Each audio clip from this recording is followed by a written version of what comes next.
Never underestimate the power of a hug. Hi everyone, I'm BJ Muir from JesusHelpMeParent.com, and I coach families just like yours to use a heart-based approach to parenting. So if you want practical parenting solutions that develop real and lasting heart change in your kids and family, click that subscribe button right now. Have you ever asked your child if he needed a hug when he started to feel disappointed, stressed, or frustrated? When emotions run high and we become frustrated, our brains naturally shut down the thinking and verbal and rational portions of our brains and focus on the survival area of the brain, also known as the lower brain or the amygdala.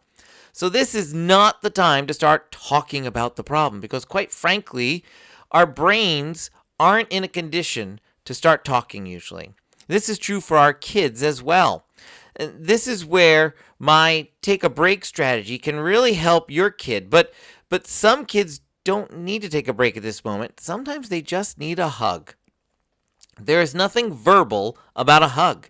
It is purely tactile and provides the body with a new input. A hug communicates empathy and support in a nonverbal way to your child. When we offer empathy, we are strengthening our relationship with our child because our child feels connected, known, and valued.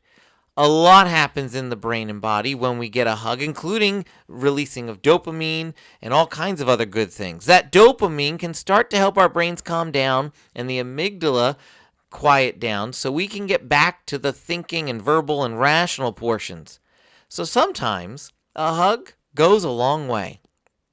Sometimes kids have a big emotional response to something we as their parents look at and think they shouldn't be such a big deal. Some parents wonder if providing a hug in these situations is affirming that negative response. No, it's not.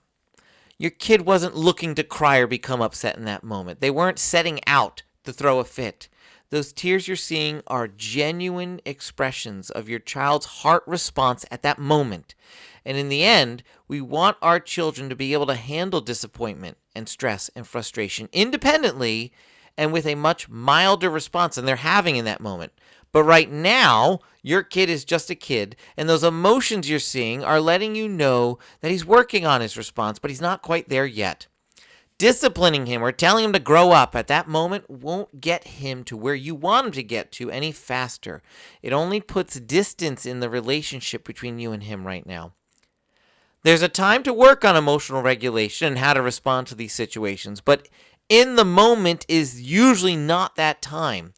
That time of training comes when things are quiet and your child is feeling good. You can have conversations about how to manage disappointment and stress and frustration during those times.